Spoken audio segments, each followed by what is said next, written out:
개의 또 구도가 있습니다. 오늘 발표돼요. 오늘 결정돼요.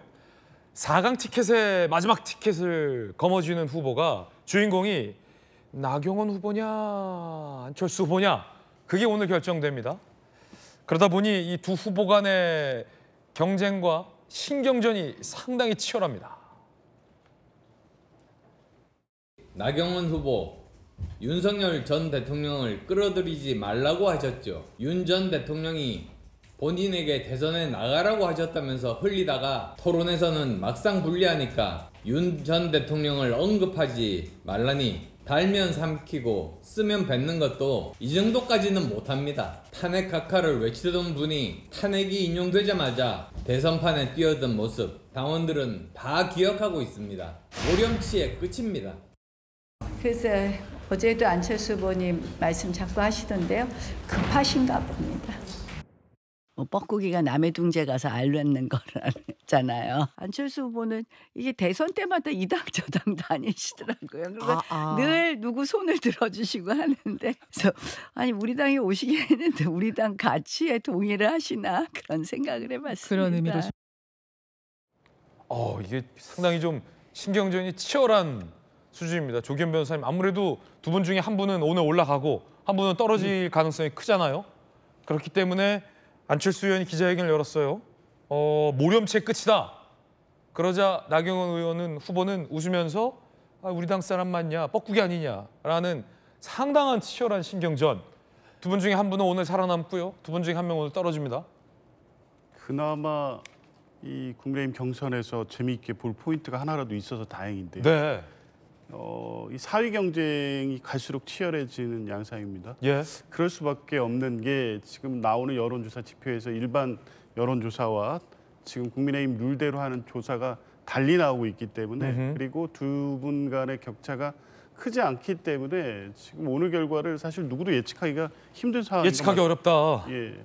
그래서 이제 격한 공방으로 이어지는데 약간의 인신 공격성 내용들도 있지만 사실은 지금 국민의힘에서는 안철수 후보가 제기하는 것과 같이 탄핵과 관련된 어떤 책임의 문제, 분명한 입장을 요구하는 문제, 저는 저런 게 오히려 생산적이고 지금 보시기에 국민들 보시기에 국민의힘의 경선에서 저런 얘기가 나와야 되지 않느냐라는 생각을 가질 만한 문제 제기를 하고 있는 것이고요. 또 나경원 후보가 제기하는 이 정치적 어떤 이 소신의 문제, 그 당적을 수시로 옮기는 문제 이런 부분이 지도자로서의 자격 자질을 제기하는 문제도 저는 이런 정도의 논쟁이라면 키높이 눈썹보다는 훨씬 낫죠. 이제 그런 측면에서 보면 오히려 사회 경쟁에서 벌어지고 있는 저 논박 자체가 그나마 이제 국민의힘 경선에 4강으로 가는 데 있어서의 관심을 끌 만한 포인트가 되고 있는 건 분명해 보이는데요. 네. 저는 누가 4강에 가느냐도 굉장히 중요한데 누가 가느냐에 따라서 4강 구도가 완전히 달라질 수 있기 때문에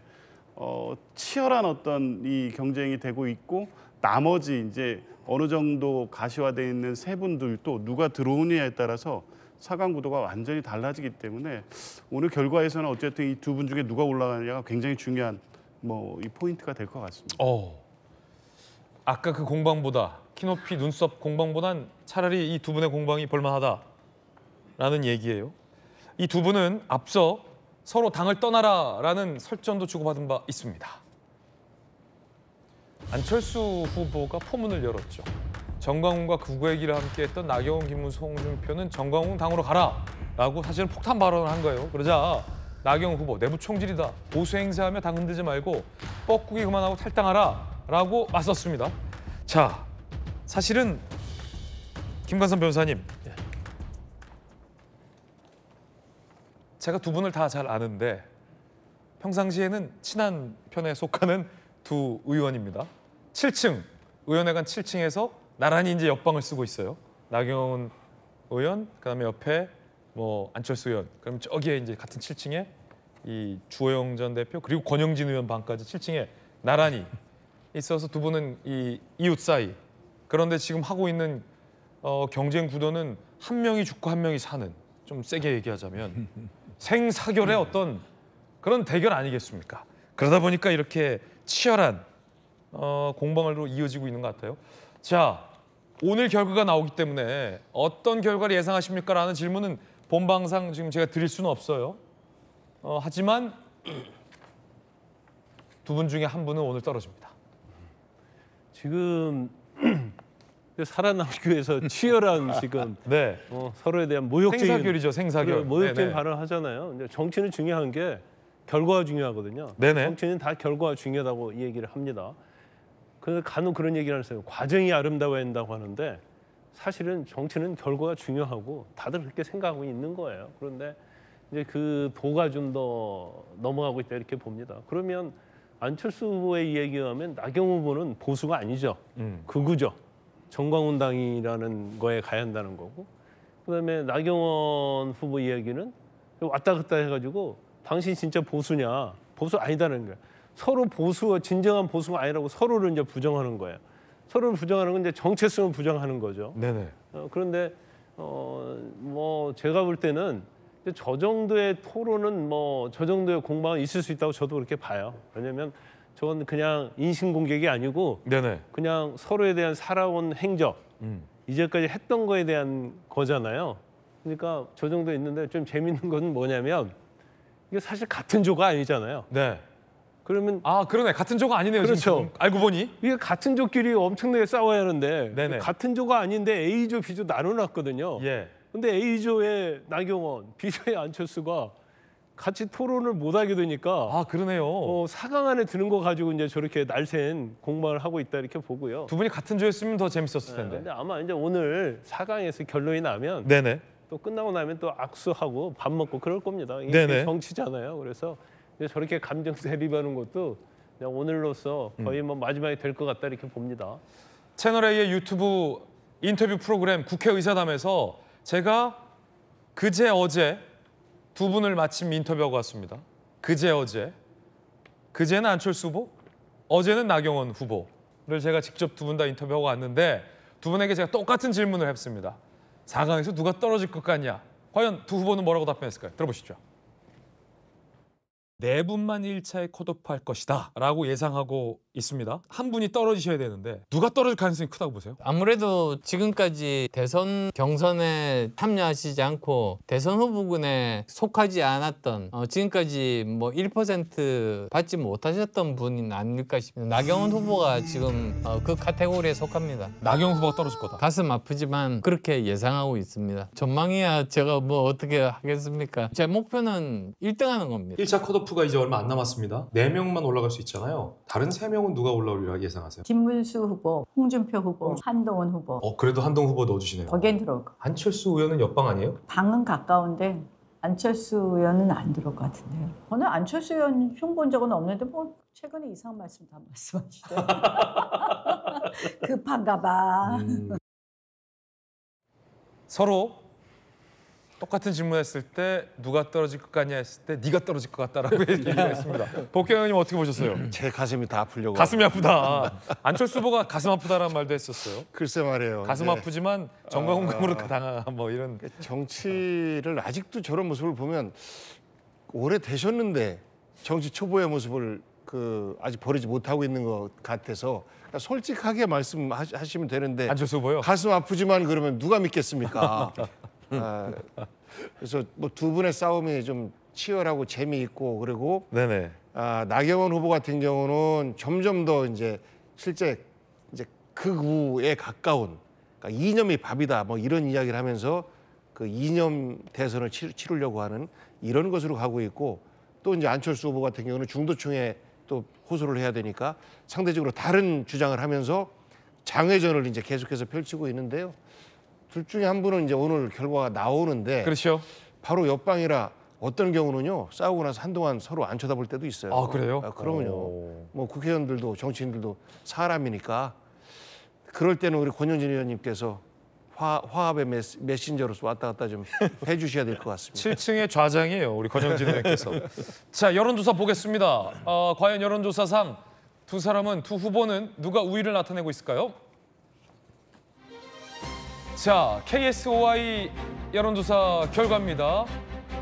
4강 티켓을 노리는 나경원 후보, 안철수 후보, 국민의힘 대통령 후보 선호도에서 전체 응답자에선 안철수 후보가 9.1, 나경원 후보가 4.8입니다. 하지만 국민의힘 경선 룰대로 국민의힘 지지층과 무당층, 중도층 사이에서는 그러니까 역선택 조항이 반영되면 나경원 후보가 7.2, 안철수 후보가 6.1이 나옵니다. 아, 이게 다르네요. 이게 다르네요. 권영진 의원님, 이게 어떻게 범위를 좁히냐에 따라서 우열이 갈리네요. 참 저도 사실은 저 두 사람 중에 한 사람이 이제 4강에 들어올 것 같은데 정말 누가 들어올지는 잘 모르겠어요. 잘 모르겠어요. 지금 이제 여론조사상으로 일반 국민 전체를 대상으로 하면은 안철수 후보가 다른 여론조사도 조금 높게 나와요. 오차범위 내지긴 하지만은. 그런데 이제 반대로 우리 경선 룰대로 국민의힘 지지층과 무당층만 하면은 나경원 후보가 올라간단 말이에요. 우리 룰대로 하면은 나경원 후보가 미세하나마 조금 더 올라가요. 그런 거고 또 그 차이가 너무 작기 때문에 사실은 저런 경우는 누가 지지층들이 응답을 여론조사 올 때 신속하게 받아서 응답하느냐 네. 이 차이에 갈릴 정도로 미세하다고 봅니다. 미세하다고 보는데 그러나 이제 옆에서 이제 관전자의 입장에서 이렇게 분석을 해보면은 과연 저렇게 두 분이 저런 싸움을 할 때 예를 들면은 뭐 한쪽에서는 정강훈 당으로 가라, 한쪽에서는 뻐꾸기니까 탈당해라 이런 싸움을 할 때 과연 누구에게 표가 더 갈까? 저는 과연 탄핵에 반대하고 그리고 대통령 복귀를 원했던 사람들의 표심에 호소하는 게 나경원이잖아요. 그러면 그 나경원을 상대로 안철수 후보가 나경원을 공격하는 게 그 표가 올까? 오히려 안철수는 탄핵에 찬성을 했잖아요. 그럼 탄핵에 찬성을 했으면 지금 탄핵에 찬성했던 표들은 지금 한동훈에게 다가 있거든요. 그럼 결과적으로는 표를 갖고 오려면은 한동훈을 상대로 이렇게 공격하고 했어야 되지 않느냐. 이런 게 일반적인 평인데 하여튼 우리 안철수 후보님은 독특해요. 독특한데요. 저 사실은 키높이 구두나 그다음에 이 눈썹 문신은 상처를 주지는 않아요. 조금 좀스럽지만 상처를 주지는 않지만 정강훈 당으로 가라. 너 뻐꾸기니까 탈당해라. 이거는 사실은 상처가 돼요. 그래서 저 경선 후유증이 좀 있을 것 같아요. 그렇군요. 사실은 제가 이제 사실 7층에 가면은 7층에 엘리베이터를 내려서 오른쪽 골목이 있고 왼쪽 골목이 있습니다. 다르죠. 왼쪽 골목으로 돌면은 바로 이제 주호영 있고 나경원 의원 방이 있고 안철수 의원 방이 있고 그다음에 김희정 의원, 김승수 의원, 그다음에 권영진 이렇게 해서 제가 한 7층 10명 정도를 골목회라고 만들어서 우리가 한 달에 한 번씩 밥을 먹습니다. 왼쪽 골목에. 왼쪽 골목에 레프트 윙에. 저 빨리 해야 될 것 같아요. 끝나자마자 좀 빨리 하지 않으면 저 앙금은 저게 상처를 주는 거거든요. 그런 생각이 드는데 어쨌거나 뭐 복귀한 거님이나 조 변호사님 말씀하셨듯이 그나마 두 사람이 3, 4위 경쟁을 놓고 볼거리를 준 거는 뭐 다행스럽다 이렇게 볼 수 있는데 두 사람이 좀 걱정이 됩니다 앞으로. 정치권 소식, 경선 소식 짚어봤습니다. 잠시 후에 이제 야당 경선 소식도 전해드리겠습니다.